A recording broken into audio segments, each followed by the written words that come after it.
आहा, बहुत आवाज है आपके अंदर, बहुत ताकत है आपके अंदर, वो दिखा दिया आपने।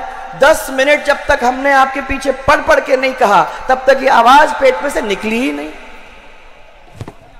पर अब समझ गई है अगर ज्यादा उसको करेंगे तो कुछ तो निकलेगी। और इसीलिए के मैं पीले चावल लेके आई हूं।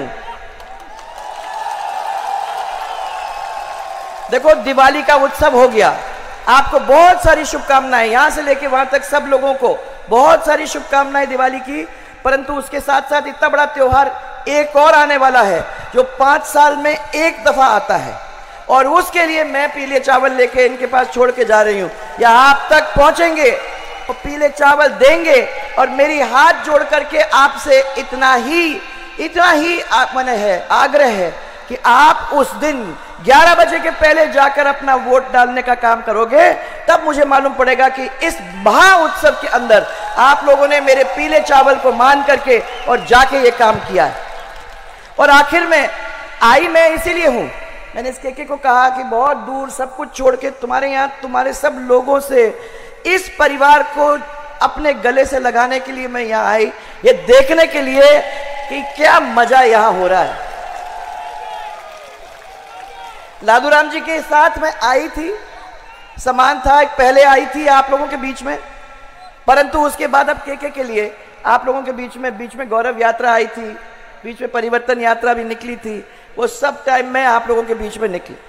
हम में दोनों में एक फर्क है, मैंने इन लोगों को सबको कह दिया कि ये तो अपना परिवार है, इस परिवार के अंदर मैं नहीं पूछती, क्योंकि मैं तो ये कह सकती हूँ कि एक की बहू हूं, एक की बेटी हूं, एक की समधिन हूं, एक की, अब बोलते जाओ जितना भी चाहिए, सबकी रिश्तेदारी है,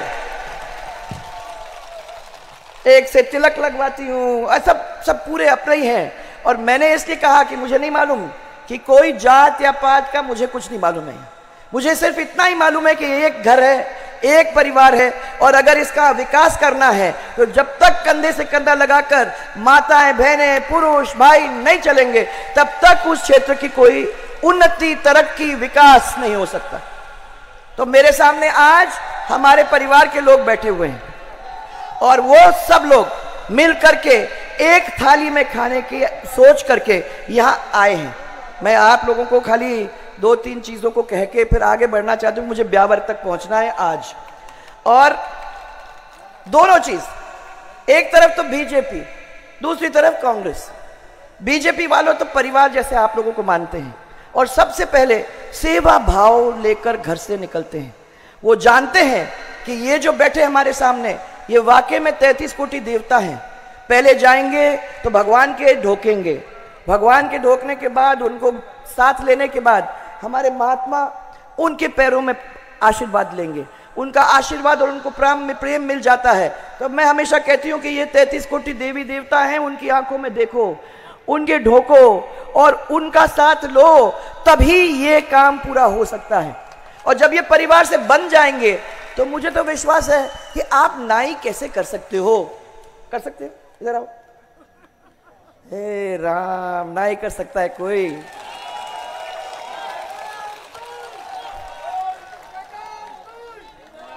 वादा कांग्रेस वाले बहुत करते हैं, हमारी पार्टी को हमने कह दिया कि भैया कोई वादा नहीं करेगा, अगर वो वादा पूरा नहीं कर सकता है तो वादा नहीं करेगा। परंतु कांग्रेस वालों के, जब मैं छोटी थी तो मैं ग्वालियर के अंदर पहली दफा जब दौरा करने निकली थी तो कांग्रेस वाले कुछ मिले हमको, तो उनने कहा कि आप भाषण दे रहे हो, भाषण के अंदर क्यों नहीं और मिर्च मसाला डालते हो? तो क्या होता है मिर्च मसाला? उनने कहा कह दो कि रास्ता बन जाएगा, कह दो बिजली लग जाएगी। तो मैंने कहा मैं तो बात ही नहीं की है, मैं कैसे कह सकती हूँ? अरे कुछ भी कह दो, चुनाव के बाद देखा जाएगा, होता नहीं होता है वो तो बात की बात है, तब तक वोट तो पड़ ही जाएंगे। तो बात इसी की है कि कौन सबसे अच्छी भाषा में लोगों को लुभाने का काम करता है। पहले उन्होंने कहा था कि हम वादा करते हैं, उस वादा के ऊपर आप फिदा हो गए, वो आपके बीच में आए, आपने वादा किया कि चिंता मत करो, ये 10 दिन के अंदर हम तुम्हारे को पूरे कर्जे माफ करके छोड़ देंगे। इन्होंने क्या कर दिया है, मैंने क्या कर दिया, मैंने उनको सबको बताया। मैंने 27 लाख लोगों को, किसानों को पूरे राजस्थान के अंदर उनके कर्जों को माफ करा के और इस क्षेत्र के अंदर 27,000 किसानों के कर्जे को माफ करके सर्टिफिकेट दे के उनको भेजा है और उनको कहा कि ये तुम्हारे पास सर्टिफिकेट है तो तुम आगे भी काम कर सकते हो, लोनिंग भी हो जाएगा, तुम्हें कोई चिंता करने की जरूरत नहीं है, परंतु अब कोई तुमसे पैसे नहीं मांग सकता है। अब यह आए आपके बीच में, वादा किया कि आप चिंता मत करो, आपके सब पूरे जो भी कर्जे माफ हो जाएंगे। अरे आप भोले भाले लोग, वैसे मुझे समझ में नहीं आता कि इतने सालों से कांग्रेस को देखने इतने करीब से, उसके बाद भी आप लोगों को कैसे समझ में आती है कि वादे पूरे हो जाएंगे, फिर भी बातों में आ गए कि कर्जे माफ हो जाएंगे। हुए कितनों के कर्जे माफ? यहां कोई तो होगा पीछे, इधर उधर दिख नहीं रहा है मुझे, उसके कर्जे तो माफ हो गए होंगे, क्योंकि सबको मालूम है कि कमर्शियल बैंक का कर्जा तो कोई नहीं माफ करा सकता, कोई नहीं माफ करा सकता। परंतु जब मैंने पूछा तो उन्होंने कहा साहब आपकी सरकार ने कर्जा माफ किया और आपको हमको सर्टिफिकेट दे दिया। तो जब सरकार उनकी आई तो हमने सोचा एक सरकार ने माफी दी तो दूसरी सरकार भी माफी देगी, इसलिए हमने उनको वोट दिया। दूसरा वादा उन्होंने आपको दिया कि चिंता मत करो, जितने भी बेरोजगार है उनको सबको नौकरी देने का काम हम कर देंगे। इतने सारे बेरोजगार लोग बैठे हुए हैं, सबको नौकरी तो मिल ही गई होगी यार, पर आपको रीट का एग्जाम में बैठना पड़ता है। सरकारी नौकरी वैसी खाली पड़ी हुई है, हमको लोगों की जरूरत है सरकार के अंदर। रीट की परीक्षा में आपको बिठाया और 19 बार, एक नहीं 19 बार पेपर लीक हुआ आज तक, और मैं देख रही थी कि कितने बार हम लोगों ने किया है। कि मैं समझती हूं कि हम लोगों ने अपने समय के अंदर कुछ 1 लाख, इनके समय के अंदर इनने कुछ 1,37,000 नौकरियां दी, जिसमें से भाइयों जाते जाते 1,20,000 की तैयारी मैंने कर दी थी, उनका सब कुछ कर दिया था, खाली दस्तखत होने की जरूरत थी, जिसका दस्तखत इन्होंने किया और उसका पूरा फायदा आपने उठा लिया। मैंने आप ये समझिए कि 10-20 हजार से ज्यादा उन्होंने किसी को नौकरी दी नहीं है पूरे 5 साल के अंदर। ऐसे तो ये लोग हैं, किसके पास जाएंगे, किसके पास रोएंगे? रो नहीं सकते हैं। भ्रष्टाचार चरम सीमा पर पहुंच गया है। आप में से कोई भी जाएगा अफसर में, किसी अफसर के पास है, किसी दफ्तर में, तो आप छोटे छोटे कागज के लिए जाओगे, किसी का नामांतरण है, किसी को नकल लेना है, तो फ्री में मिलता है क्या? मिलता है क्या? नहीं मिलता, जबकि ये आपका राइट है, आपको मिलना चाहिए। आजकल हम लोगों ने कोशिश यही की है, जिसके बारे में के आपको बता रहा था, कि हमने कोशिश ये की है कि आप डिजिटल उसको कर दें, तो फिर आगे चल के आपको कुछ करने की जरूरत नहीं, डिजिटाइज आपको आपका कागज जो भी नामांतरण वगैरह का है वो आपको मिल जाएगा। मैं दूसरी बात आपसे पूछना चाहती हूं, बेरोजगारी का भत्ता भी मिला होगा आप लोगों को? किसी को? वादा तो किया था, मैं तो वही पढ़ रही थी, वादा, 1 वादा 2 वादा ऐसे करके 7-8 वादे हैं। एक वादा तो यह है कि हम हमारी महिलाओं को पूरी तरह से सुरक्षित रखेंगे। आपको कोई प्रॉब्लम तो नहीं है ना? आपकी लड़की जब बाहर जाती है, स्कूल जाती है, तो आपको डर तो नहीं लगता होगा? लगता है ना? ऐसा लगता है कि मेरी लड़की गई तो वापस आएगी कि नहीं आएगी, डर मने दिल धड़कता रहता है कि अब आती है, अब आती है। तो जब तक वो घर में वापस नहीं आती तब तक डर ही लगा रहता है। सबसे ज्यादा असुरक्षित अगर महिला के लिए कोई प्रदेश है तो वो है राजस्थान। वादा था कि हमारी महिलाओं को हम सुरक्षित रखने का काम हम करेंगे, पेट्रोल डीजल के दाम हम कम करेंगे, किया होगा, और बिजली 24 घंटे हम देंगे। भाई मेरे को तो अभी भी वो जनरेटर की आवाज ही आ रही है, जनरेटर पे हो, जनरेटर की आवाज आ रही है। मैंने पूछा सब लोगों को, आपको 24 घंटे बिजली मिल रही है क्या? बोलते हैं रात को आती ही नहीं है बिजली, कभी 2 घंटे, कभी 3 घंटे, और तोड़ तोड़ के बहुत जगह में मैंने आप ऐसी आती है कि समझो आती ही नहीं है। दिन में तो आना का सवाल नहीं, कटती है। मैंने आप लोगों के लिए इसीलिए चला के पहली दफा इस प्रदेश के अंदर ये 22 घंटे घरेलू बिजली शुरू की, क्योंकि मैंने कहा कि ये माताएं बहनें गर्मी में बैठती हैं, और ये आती भी थी कि ओहो इतनी गर्मी होती है, इतनी धूप लगती है कि कुछ तो होना चाहिए, बिजली हम लोगों को भी मिलनी चाहिए। तो वो इनके लिए बनी थी, और इसके अंदर उनको फ्रिज का काम, एक लट्टू, एक पंखा, ठंडा पानी, एक कूलर, बच्चा पड़ेगा रात को तो उसके लिए लट्टू, ये सब की वजह से 22 घंटे बिजली देने का काम किया। आप लोग खेत से वापस आओगे तो थके मांदे, गर्मी से पसीने में लथपथ, तो ये कहेंगी ठंडा पानी पी लो। ये सब चीजों के लिए इनको दिया था वो 22 घंटे। अब किसी को मिल रहा है वो घरेलू बिजली? मिल रही है क्या? के 22 घंटे बिजली मिल रही है क्या ये घरेलू? तो वो खत्म। माने वादा करो। अब आजकल वादा, उस समय में वादा बोलते थे, पर आप तो भोले भाले लोग हो, हम शब्द को बदल देंगे तो आप मान जाओगे। आजकल उसको गारंटी बोलते हैं, वादा नहीं। इतने बड़े पेज के ऊपर अखबार कोई भी खोल के देखेगा तो उसके ऊपर लिखा हुआ है गारंटी। आजकल 7 गारंटी हम देने वाले हैं। ये 7 वादों को उन्होंने पूरा नहीं किया है, तो आगे चल के 7 गारंटी क्या पूरा करेंगे ये तुम्हें बताओ। आपको फ्री बिजली मिल रही है, जब आती नहीं तो फ्री बिजली कहां से मिलेगी? दिन में 18 बार देता है। आती नहीं है, तो वही मैं कह रही हूं 72 घंटे में आपको ट्रांसफार्मर बदला जा रहा है। 72 दिन में नहीं आए तो गनीमत है, अगर आए तो गनीमत है। मैं ये कह रही हूं कि भारतीय जनता पार्टी ने जब वादा किया 72 घंटा तो 72 घंटे में दिया। जब आपको कहा कि हम आपको 10-11 हजार तक 900 रुपए पर मंथ के हिसाब से आपका करेंगे तो करके दिया। जब आपको महिलाओं के लिए मैंने भामाशाह कार्ड का वितरण किया, 2008 से उसको चालू किया था, उस कार्ड के ऊपर हमने तय किया आपकी शक्ल होगी और आपका सम्मान होगा। आप वो कार्ड अपने हाथ में रखोगे, जो सरकारी पैसा आता है वो सब उसमें चला जाएगा। आपके बैंक अकाउंट खुलेंगे, आपको 2000 रुपए, 1000 पहले और 1000 बाद में, 2 साल के अंदर मैंने लगा के रखा, क्योंकि बैंक अकाउंट खुलता नहीं है, अगर आपने पैसे नहीं डाले तो बंद हो जाता है। तो आप लोगों को आगे रखने के लिए हमने 2000 रुपए 1 साल 1000, 1 साल 1000 करके बैंक अकाउंट खुलवा के, जब तक आपकी आदत नहीं हुई कि इसमें पैसा डालना है तब तक उसको खुला रखा। आपकी शक्ल लेके आप आगे चलते थे, आपके पीछे पीछे ये सब चलते थे, आपका सम्मान हुआ। उसी के साथ हमने जोड़ा स्वास्थ्य बीमा कार्ड, क्योंकि कभी भी महिलाओं को प्रॉब्लम होती है, कभी भी आपके परिवार में प्रॉब्लम होती है, तो आपको खाली कार्ड ले जाकर दिखाने की जरूरत थी। उसमें सरकारी और उसमें आपके प्राइवेट हॉस्पिटल सब लोग जुड़े हुए थे। आज प्राइवेट हॉस्पिटल कहता है कि हमको पैसा मिलता नहीं है, इसलिए हम तो उसके साथ जुड़े ही नहीं है। आज उसको चिरंजीवी योजना के नाम से किया है आपने, और क्या लुभाने की तो कौन सी पराकाष्ठा हो गई। पहले तो 30 हजार से लेके 3 लाख पे मैं पूरा काम करा देती थी, पर उन्होंने कहा 5 लाख देंगे, 30 हजार से 5 लाख, फिर कहा 10 लाख, फिर कहा 25 लाख, और अब इलेक्शन के बोला 50 लाख ले जाओ।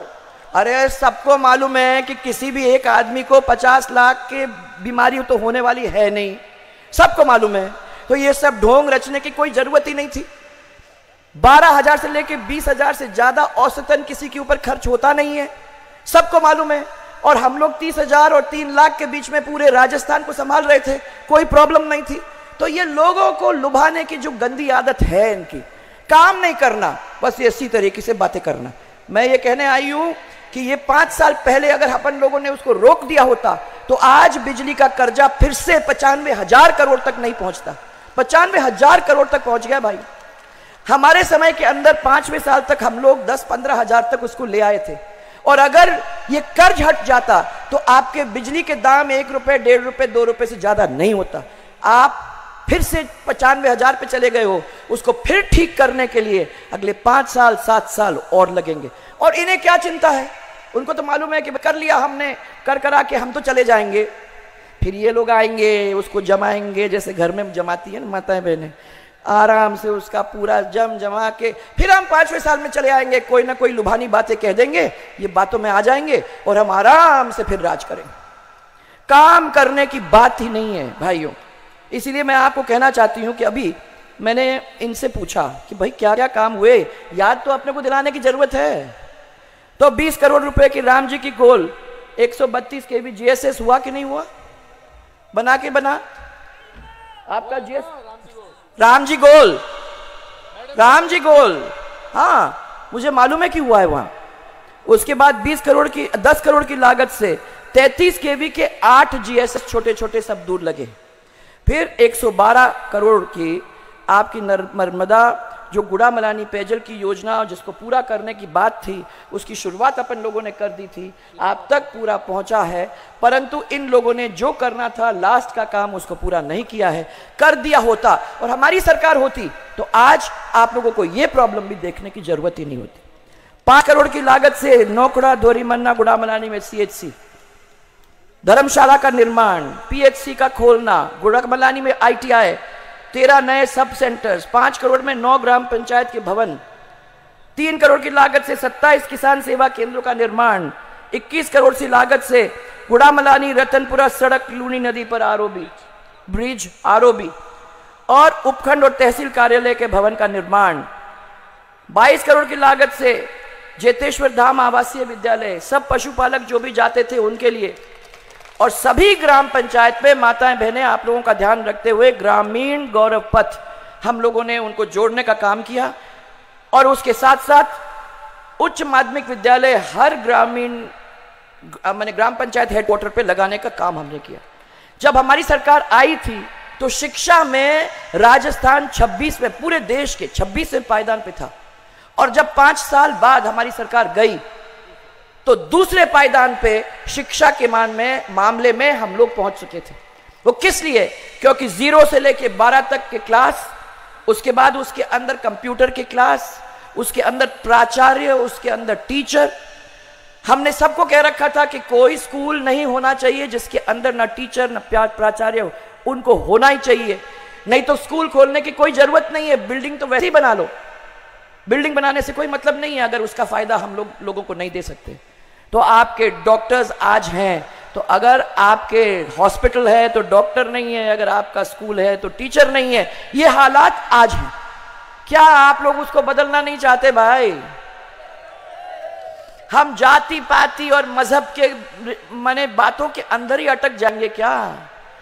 मैं ये कहती हूं कि रोड बनाती हूं तो उसके ऊपर सब समाज चलते हैं, अगर पानी डालती हूं तो सब समाज उस पर पीते हैं, अगर खेत के अंदर पानी की सिंचाई होती है तो सब समाज की सिंचाई होती है, खाली एक आदमी की थोड़ी होती है या एक समाज की थोड़ी होती है।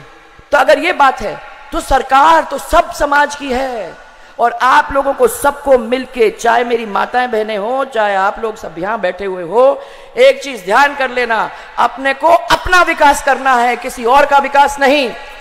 हम लोगों ने बहुत बार और बहुत सालों से दूसरे लोगों का विकास किया है, ये पैसा आपका है और आपके विकास में लगेगा, ये हम लोगों ने संकल्प लिया है। और मैं आप लोगों के सामने इतना ही कहने आई हूं कि मेरे पीले चावल ले लो, उस दिन आ जाओ और उस दिन जोरदार तरीके से इस केके को जिता के भेजोगे तो मुझे विश्वास है कि अगले 5 साल के अंदर आपके काम होंगे। और मैं कह रही हूं कि अभी ये 5 साल नहीं, हम हो ना हो कोई भी बात नहीं, पर मैं ये कह रही हूं कि 5 साल ये और 5 साल तब आपको देखने को मिलेगा, फिर उसके बाद मजा आएगा। सो सब यहां बैठे हुए हैं, आपको सबको मेरा बहुत सारा प्यार। तो मैं अभी कह रही थी कि हमारी ये इस क्षेत्र की जो महिला है ना, उनकी ताकत देखो, उनकी सहन शक्ति देखो, इतनी गर्मी के अंदर इतनी सुंदर और सबके बीच में चलने वाली, सबका काम, परिवार का काम संभालने वाली, और क्या ताकत वाली है। इधर आओ, मेरे कंधे पे एक ने हाथ डाला तो मेरा कंधा ही झुक गया। ये तो है। और आज इन सब ताकतवर महिलाओं को मैं कह रही हूं कि किसी की रोटी मत बनाना, किसी की चाय मत बनाना, इनको कहना हो 11 बजे जाओ अपना काम करके आ जाओगे, निशान देखूंगी, उसके बाद तुमको चाय भी पिलाऊंगी, तुमको रोटी भी खिलाऊंगी, सब कुछ काम हो जाएगा। तो उसके पहले नहीं। अब ये आपके सामने है, इनके परिवार को तो आप अच्छी तरह से जानते हो, ये लादूराम जी को अच्छी तरह से जानते हो। मजबूत लड़का, नौजवान और सुख और दुख में दौड़ने भागने वाला तैयार आदमी, आपके हाथ जोड़ करके आपकी सेवा करने के लिए तत्पर तैयार, और विकास के लिए लड़ने वाला ऐसा व्यक्ति। मैं ये कह रही हूं कि वो कभी नहीं पूछता कि तुम कौन से समाज के हो, तुम किस समाज के हो। वो कहता है ये सब हमारे बुजुर्ग हैं, सब हमारे माता हैं, सब हमारी बहनें हैं और सब हमारे भाई हैं, और मैं संकल्पित हूं इन सब के काम करने के लिए। इसलिए आज से आप तय कर लो, जिताना है, जोरदार तरीके से जिताना है, नारा लगा के जिताना है और जोरदार रिकॉर्ड बनाना है। कर सकते हो? हाँ कि नहीं? कर सकते हो? एक जोरदार नारा मेरे साथ, भारतीय जनता पार्टी, भारतीय जनता पार्टी। याद रखना, ये पार्टी कहां थी और कहां आ गई, कहां से कहां आज दुनिया की सबसे बड़ी पार्टी के नाम से है मानी जाती है। इस इतनी बड़ी पार्टी के हमारे प्रधानमंत्री जी ने आपके राम मंदिर को खड़ा करके दिखा दिया कि जो हम वादा करते हैं उसको पूरा करते हैं। 2 साल के अंदर वो राम मंदिर खड़ा हो गया। 20-25 साल से चल रहा था, बनेगा बनेगा बनेगा बनेगा बनेगा, कोई नहीं कर सका और अब बन के खड़ा हो गया है। मैं खाली आपको बता रही हूं कि यह है भारतीय जनता पार्टी और इस भारतीय जनता पार्टी के हाथों में आप अपना भविष्य आराम से सौंप सकते हो। यही विश्वास दिलाने के लिए मैं आप लोगों के बीच में आई हूं। अब ये माला है मेरे हाथ में, मैं कभी पूरी जिम्मेदारी अपने ऊपर नहीं लेती कि आप कह दें कि उन्होंने कहा था कि हम तो फिर ये बाद में बैठेंगे चूल्हे के ऊपर लड़ाई झगड़ा करेंगे और कहेंगे कि नहीं देते उसको वोट। ये आपका काम है। आप बताओ, अगर जिम्मेदारी लेते हो तो मैं डालूं माला? सबके हाथ बताओ, डालूं? पक्का? चलो अब जोरदार तरीके से जिता के भेजना भाई, हम सबकी इज्जत का सवाल है। और मेरे सब प्यारे भाई और बहनों, मेरा पूरा परिवार, हाँ,